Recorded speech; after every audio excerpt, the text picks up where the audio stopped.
across rivers and mountains.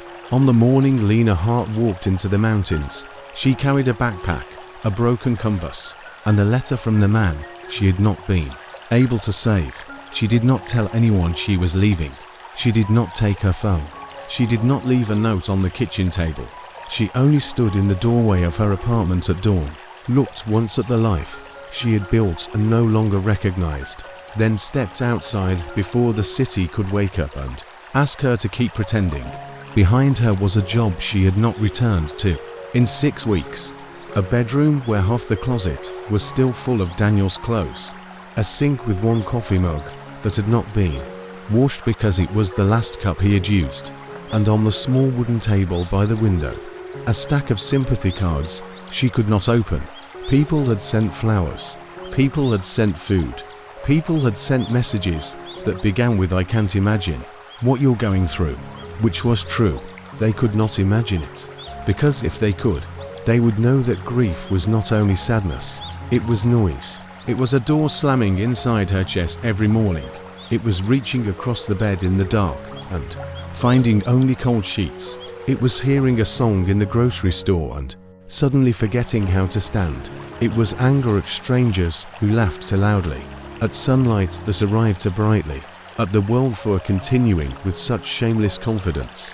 Daniel had been gone for 49 days, and for 49 days, Lena had felt like a house after a fire, still standing, still shaped like something familiar, but hollowed out where it mattered. The letter had arrived on the 48th day. No return address, no explanation, only Daniel's handwriting on the envelope. For Lena, when staying still hurts more than moving, she recognized the words before she touched them. Daniel always wrote like he was running out of time, letters leaning forward, impatient and alive. Inside was a folded map of the Greenwater Mountains, a place they had promised to visit someday. The way people in love speak about the future as if it is already waiting politely. There was also a letter. Lena had read it only once. Once was enough to ruin her. "My Len, if you are reading this, then either I became dramatic in old age, or life did what life does and gave us less time than we asked for. You know the trail we talked about, the one that starts at Alder Creek, crosses the old bridge, climbs through Miller's Pass, and ends at the high meadow above Sunt River. Go. Not because mountains fix anything. They don't. But because grief will try to make a room out of you. It will lock the doors from the inside and tell you that love means staying there forever. Do not believe it. Walk. Carry me if you have to. Be angry if you need to. Cry badly. Sleep badly. Curse the rain. But keep walking until the world becomes bigger than the pain. And when you reach the high meadow, open the last page. I love you. I am sorry. D. There was a last page. Sealed. Folded separately. Marked with one sentence.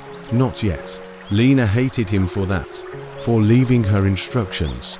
For knowing her too well. For writing I love you in past tense and present tense at the same time. But at dawn, she packed the letter, the sealed page, 2 shirts, a rain jacket, a water bottle, and the old compass Daniel had bought from a roadside antique shop. It's useless, Lena had told him then. Daniel had grinned. Perfect. So are we. Now the compass needle spun uncertainly whenever she held it, flat in her palm. Broken. Ridiculous. Still, she packed it. By noon, the city was behind her. By late afternoon, the bus dropped her at the entrance of Alder Creek Trail, where the road ended and the mountains began. The driver, a woman with silver glasses and tired eyes, looked at Lena's small backpack. You hiking alone? Yes. You know the weather turns fast up there. I know. The driver waited, as if expecting more. Lena gave her nothing. At last, the woman sighed and opened the door. Trail heads to the left. Ranger station is closed for repairs. Don't be stupid. Lena stepped down. I'll try. The bus pulled away in a cloud of dust. Then the road was quiet. Ahead of her, the forest opened like a green mouth. Sunlight fell through high branches. A narrow stream moved beside the trail, clear and quick over stones. Far beyond the trees, mountains rose in layers of blue and green. their ridges fading into cloud. It was beautiful. Lena resented it immediately. Beauty felt insulting. How could the world still arrange itself so perfectly when Daniel was no longer in it? She tightened the straps of her backpack and began walking. The first mile was easy. Too easy. The trail followed the creek through a valley of ferns, mossy rocks, and trees so tall they seemed to hold up the sky. Birds moved invisibly in the branches. Water whispered beside her. Now and then, a yellow leaf spun down and landed on the trail, like a small, deliberate message. Lena ignored all of it. She walked fast, too fast, as if speed could outrun memory. By the second mile, her legs began to burn. By the third, sweat cooled beneath her jacket. By the fourth, rain began. Not a storm, just a soft mountain rain that appeared without warning, silvering the air and darkening the leaves. Lena kept walking. Daniel had loved rain. That was another thing she hated now. He used to open windows during storms and say the world sounded honest when it rained. Once, during their first year together, they got caught in a summer downpour outside a bookstore. Lena wanted to run for the car. Daniel took her hand and pulled her into the street instead. "Dance with me," he said. "We'll look insane." "We are insane. We bought 6 books and no umbrella." She had laughed then. She could still hear it. Her own laugh. Young, careless, unaware. The memory struck so hard, she stopped walking. Rain fell on her face. The creek moved beside her. For a moment, Lena could not breathe. She bent forward, hands on her knees, and waited for the wave to pass. It did not pass. Grief did not pass. It expanded. It filled the trees, the rain, the trail, her lungs. A sound left her. Not quite a sob, not quite a scream. Something smaller and worse. Then a voice behind her said, "That pack is sitting wrong." Lena spun around. A man stood 10 yards back on the trail, holding the reins of a brown horse. He was perhaps in his late 60s, broad-shouldered, with a grey beard, a weathered hat, and a face that looks more comfortable outdoors than under a roof. The horse beside him blinked calmly through the rain. Lena wiped her face quickly. "I'm fine." The man looked at her backpack. "No, you're crooked." "I said I'm fine. Those are different things." She stared at him. He stepped closer, slow enough not to frighten her. "Name's Owen Vale. I run supplies to the cabins up near Miller's Pass." Lena said nothing. He nodded toward her shoulder strap. "That buckle is twisted. It'll hurt by sunset. I can manage." People say that right before managing badly. Lena almost laughed. Not because it was funny, because it sounded like something Daniel would say. Instead, she turned away. "I don't need help." Owen studied her for a moment. Then he said, "Most people on this trail do." That annoyed her. What is that supposed to mean? It means nobody walks this route, because they're perfectly happy. Rain gathered on the brim of his hat. The horse lowered its head and tore at the wet grass beside the trail. Lena looked toward the mountains. "I'm not here to talk." "Good. The horse is a better listener anyway." Owen adjusted the reins and began walking past her. Before he continued up the trail, he glanced back. "Storms coming by night. There's an old shelter 2 miles ahead. If you're smart, stop there. And if I'm not, then the mountain will explain itself." He walked on. The horse followed. Within minutes, the rain and trees swallowed them both. Lena stood alone, furious for no clear reason. Then she reached back and touched her shoulder strap. The buckle was twisted. By sunset, the rain had thickened. The forest grew darker. The stream beside the trail had become louder, swollen by water racing down from the slopes. Lena's boots were wet. Her hair stuck to her cheeks. Her shoulder ached exactly where Owen had said it would. When she finally saw the old shelter, she almost cried from relief. It was a small wooden structure set back from the trail, with 3 walls, a slanted roof, and a stone fire pit beneath the open side. Owen was already there. So was the horse. A small fire burned in the pit, smoke curling into the rain. Lena stopped at the edge of the shelter. Owen looked up from a dented metal cup. "You found it. I can leave." "You can, but that would be theatrical and damp." She stood there, stubborn and exhausted. The horse huffed softly. Owen pointed to the dry corner. "Sit before you fall over." Lena sat, not because he told her to, because her legs had stopped negotiating. For a while, neither of them spoke. Rain tapped the roof. The fire cracked. The horse shifted its weight. Owen handed her a cup of something hot. She took it reluctantly. "What is it?" "Tea. It smells terrible." "It is terrible." She looked at him. He shrugged. "But it's warm." Lena drank. It was terrible. It was also warm. That made her eyes sting. She hated how easily small kindnesses found the weakest places. Owen sat across from her. "First time on Greenwater?" "Yes. Going all the way to St. Meadow." Lena looked up sharply. "How did you know?" "That's where most broken people think the view will save them." Her grip tightened around the cup. "I'm not broken." Owen did not argue. He only added a stick to the fire. "My wife used to say the same thing." The rain deepened. Lena stared at the flames. "Used to. Died 8 years ago." She looked away. "I'm sorry." "So am I." The simplicity of it disarmed her. No gentle speech. No polished phrase. Just the plain, useless truth. Owen leaned back against his pack. "For the first year, I walked this trail every week. Thought if I got tired enough, I might sleep without dreaming of her." "Did it work?" "No." Lena almost smiled. Owen looked at the fire. But after a while, the mountains stopped feeling like punishment. What did they feel like? "Wait." She frowned. "That sounds worse." "It isn't.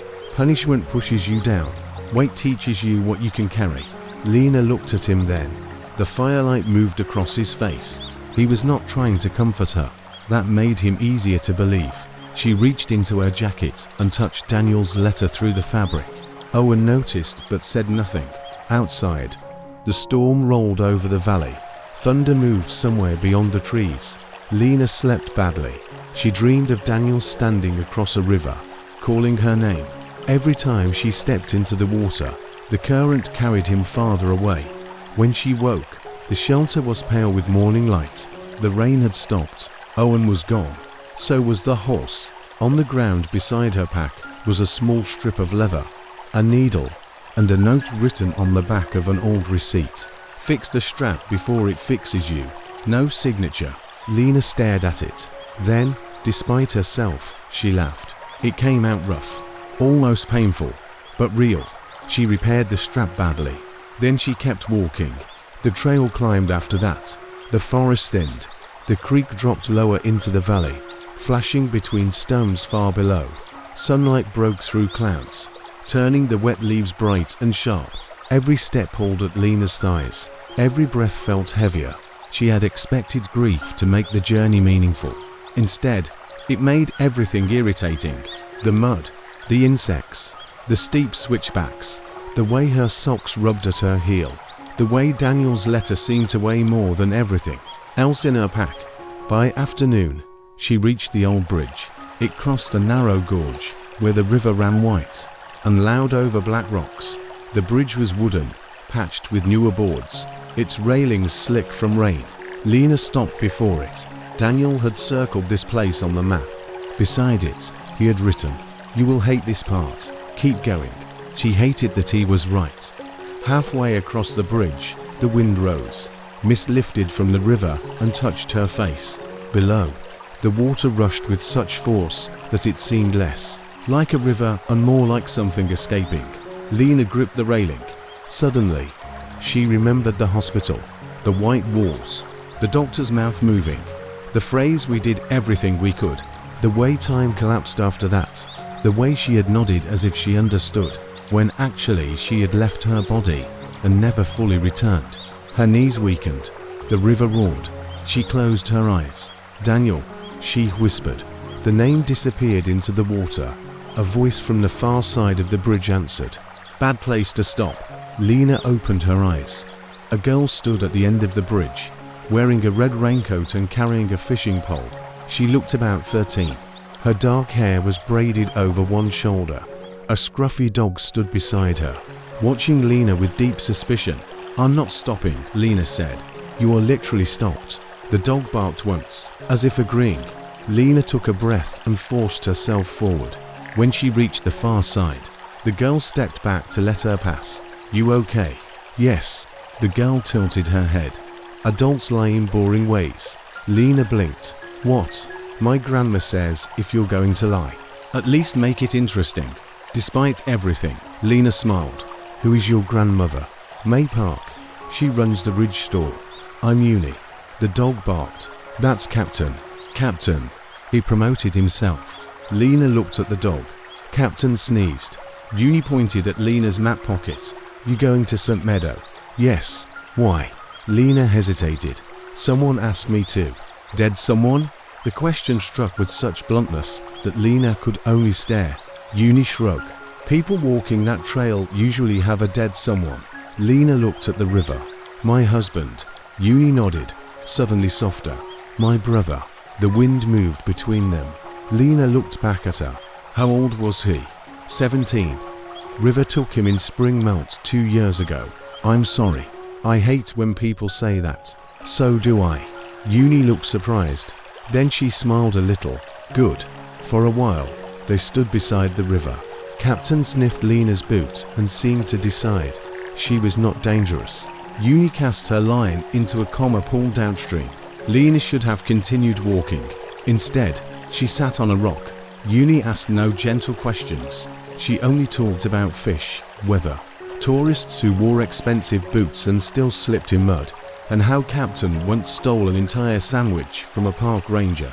After a while, Lena asked, do you still come here? After what happened? Junie reeled in slowly. At first, no. What changed? My grandma said, if I let the river become only the place that took him, I would lose all the places it gave us too. Lena felt that sentence move through her. Junie looked at the water.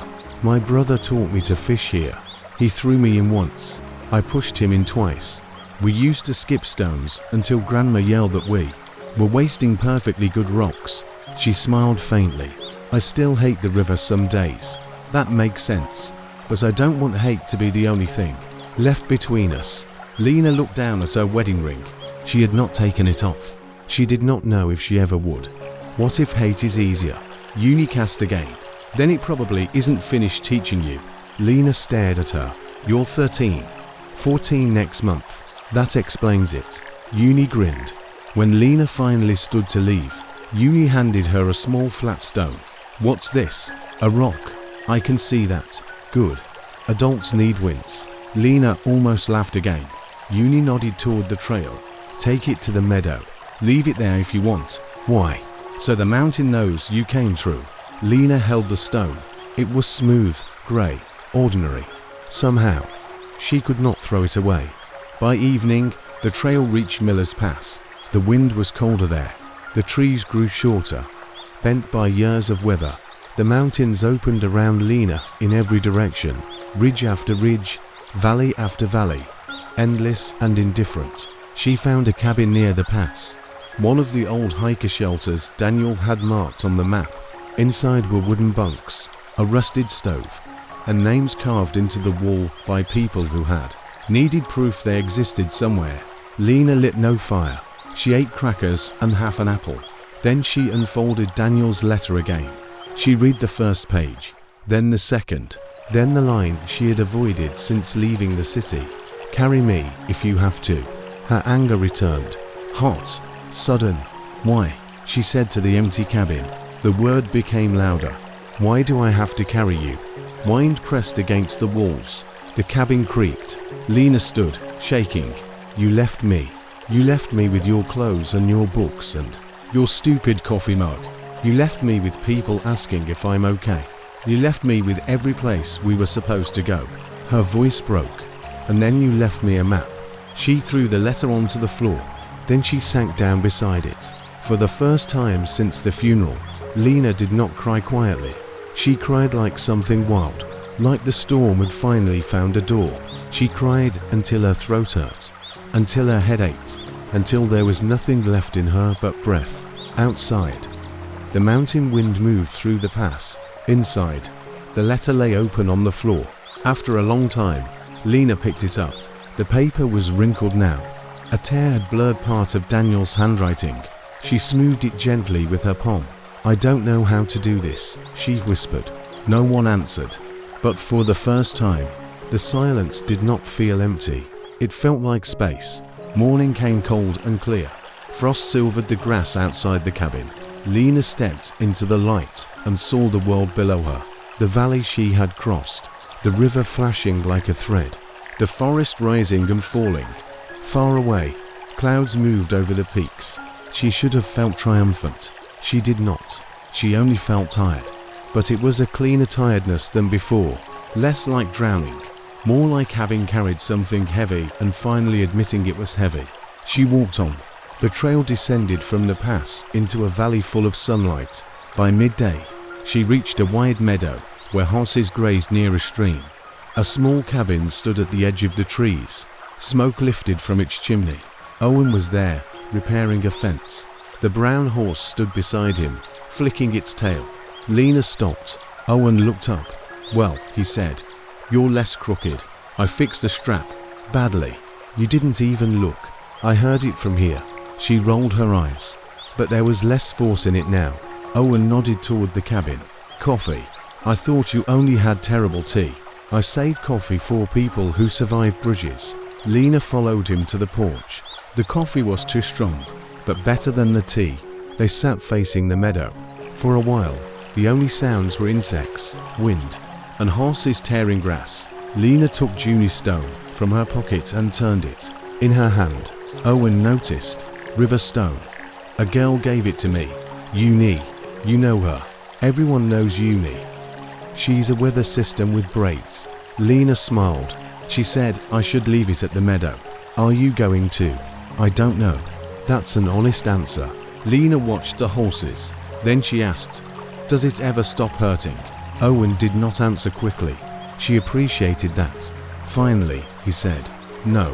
The word entered her like cold air. Then he continued, "But it stops being the only thing you know." Lena looked at him. "How?" "You live around it. At first, badly.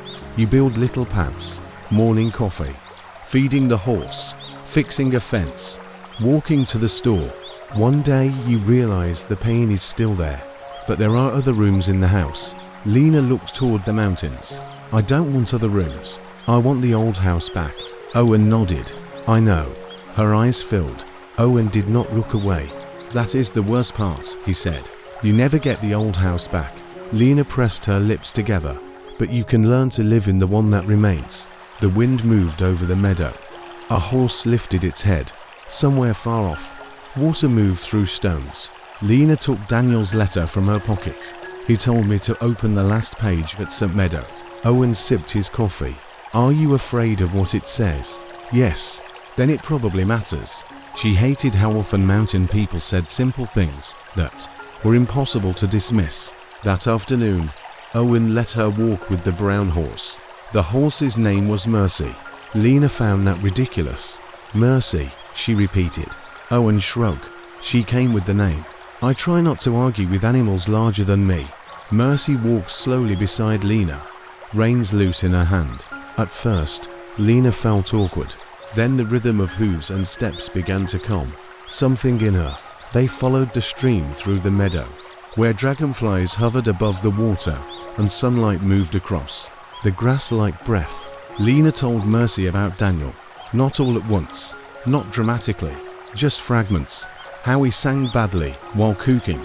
How he used bookmarks, but still folded page corners when he thought she was not looking.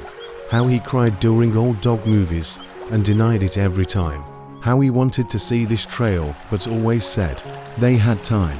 Mercy listened better than most people, or at least she did not interrupt. When Lena returned to the cabin, Owen was still fixing the fence. "Horse charged by the hour?" she asked. "No, she charges in apples." Lena gave Mercy the rest of her apple. Mercy accepted it like payment long overdue. That night, Lena slept in the meadow cabin. She dreamed of Daniel again. This time, he was not across a river. He was walking ahead of her on the trail, turning now and then to make sure she was still coming. In the morning, he was gone, but the dream did not destroy her. That was new. The final climb to St. Meadow began at sunrise. Owen walked with her for the first mile, Mercy following behind them. At the fork, he stopped. Meadows 3 miles up. Lena looked at the trail. It climbed into bright trees and disappeared. You're not coming? No. Why? Not my letter. She nodded. Owen took off his hat and rubbed one hand over his grey hair. For what it's worth, you're carrying it better than you think. Lena swallowed. It doesn't feel that way. It never does while you're carrying it. Mercy nudged Lena's shoulder. Lena placed a hand against the horse's warm neck. Then she continued alone. The last 3 miles were the hardest. The trail rose through old forest, crossed streams, and climbed a slope covered in wild grass.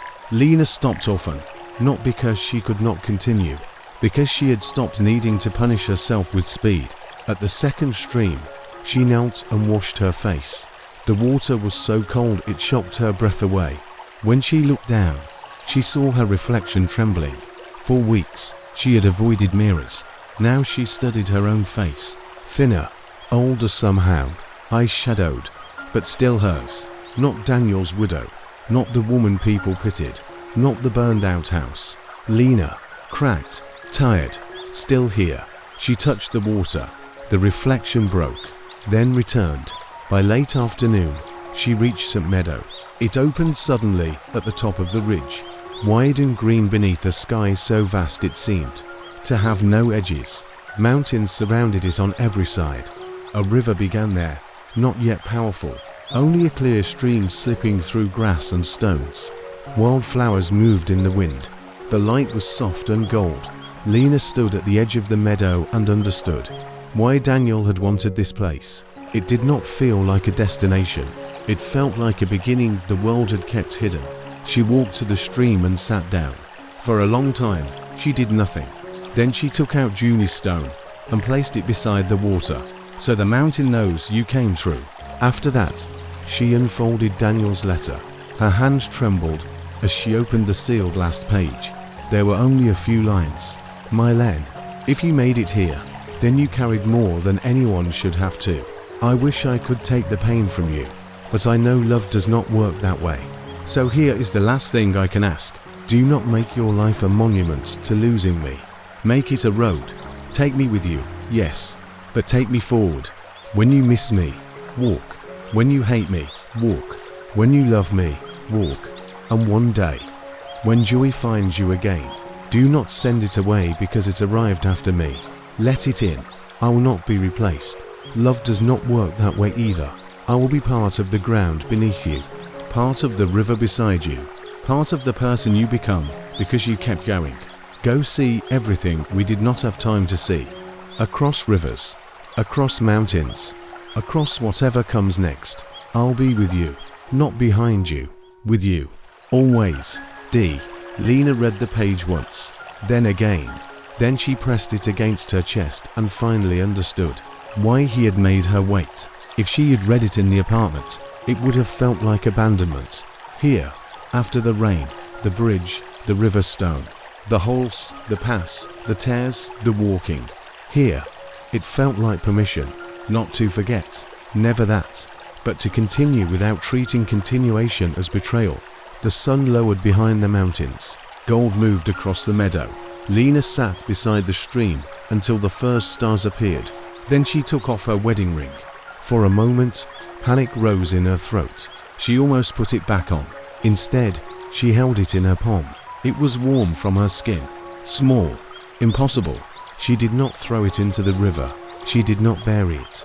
She threaded it onto the chain around her neck and placed it beneath her shirt, close to her heart. Carried, not clutched. There was a difference. She spent the night in the meadow beneath a sky so full of stars, it made the city seem like a rumor. In the morning, she woke before sunrise. Mist lay low over the grass. The stream whispered beside her. A deer stood at the far edge of the meadow, watching her calmly before disappearing into the trees. Lena brewed coffee badly. Daniel would have mocked it. That made her smile. The smile hurt, but it was still a smile. When she packed her bag, the compass fell out. It landed in the grass, cracked face catching the light. Lena picked it up and held it flat. The needle spun once, twice, then settled, not perfectly north, but steady enough. She laughed softly. Show off, she whispered. The trail down the other side of St. Meadow was not on Daniel's map. It continued into country they had never planned. A valley beyond the ridge, a river running west, more mountains in the distance. For a long time, Lena stood at the split in the trail. One path led back the way she had come, the other led forward. She thought of Owen, saying weight teaches you what you can carry. She thought of Junie, refusing to let the river become only the place that took her brother. She thought of Mercy walking quietly beside her, asking nothing. She thought of Daniel, not in the hospital, not in the bed, not gone. Daniel laughing in the rain. Daniel buying a useless compass. Daniel calling every hard journey a terrible idea worth doing. Lena took one breath, then another. Then she stepped onto the trail she did not know. Months later, people would say she changed after the mountains. They would not be wrong, but they would not be right either. Lena did not come back fixed. She came back honest. She returned to the apartment and washed the coffee mug. She opened the sympathy cards. She donated some of Daniel's clothes and kept the sweater that still smelled faintly like cedar soap. She went back to work part-time, then left 6 months later because she finally admitted she had been unhappy long before grief arrived. She began walking every morning, at first only around the block, then through city parks, then along rivers, then farther. A year later, she returned to Greenwater with a new pair of boots and a small envelope in her pocket. Inside was a photograph of Daniel, smiling badly at the camera because he hated being photographed. She carried it to the old shelter, then the bridge, then Miller's Pass, then Owen's meadow. Mercy remembered the apple before she remembered Lena. Owen claimed not to be happy to see her. He made coffee anyway. Junie was taller now. Captain was fatter and still suspicious. At the bridge, Junie handed Lena another stone. This one's for the next mountain, she said. Lena looked at the smooth grey rock. A single word had been painted on it. Forward. Years continued. Lena became someone who travelled slowly, not to escape grief, not anymore. She walked because movement had become a language she trusted. She crossed deserts where the wind erased her footprints by noon. She followed rivers through towns where no one knew her name. She climbed hills in fog. She slept badly in train stations. She wrote postcards to no one, then kept them in a box. Sometimes joy found her. A song in a market, a child laughing at pigeons, a sunrise over a place she had never meant to stay. At first, she flinched from it. Then she remembered Daniel's words. Do not send it away because it arrived after me. So she let joy come, carefully, awkwardly, a little at a time. She learned that grief and joy did not cancel each other. They could sit at the same table. They could drink from the same cup. They could both be true. Years after Daniel's death, Lena returned once more to St. Meadow. This time, she was not alone. Beside her walked a woman named Mara, a quiet field biologist with silver-streaked hair, patient hands, and a laugh that arrived slowly but stayed long after. Lena had not expected to love again. She had not looked for it. But life, stubborn as spring water, had found a crack and entered. At the meadow, Mara walked ahead to photograph wildflowers, leaving Lena beside the stream. Lena touched the ring on the chain beneath her shirt. Still there, always there. Then she looked at Mara kneeling in the grass, sunlight in her hair, and felt no betrayal, only gratitude for what had been, for what was, for the impossible fact that the heart could break open and still become a place where new light entered. Lena took Daniel's final letter from her pack. The paper was worn now, folded and unfolded many times. She read the last line again. Not behind you, with you, always. The stream moved beside her. The mountains stood around her.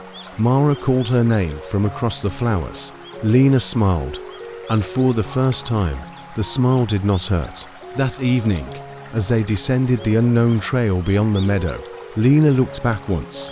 The high grass moved in the wind. The river caught the last gold of the sun. Everywhere, the world continued. But now, continuation no longer felt cruel. It felt like a promise. Not that nothing would be lost. Not that pain would disappear. Not that every wound would close cleanly. but that a person could carry the abyss and still walk beneath open sky. A soul could be cracked and still face the wilderness. A life could be broken and still move toward beauty. And somewhere between the river behind her and the mountains ahead, Lena finally understood what freedom was. Not forgetting, not escaping, not becoming untouched by sorrow. Freedom was walking on with every scar. It was letting the heart remain tender in a world that could take so much. It was crossing water after water, ridge after ridge, not because the pain had ended, but because love had become part of the ground beneath her feet. And the next valley was waiting,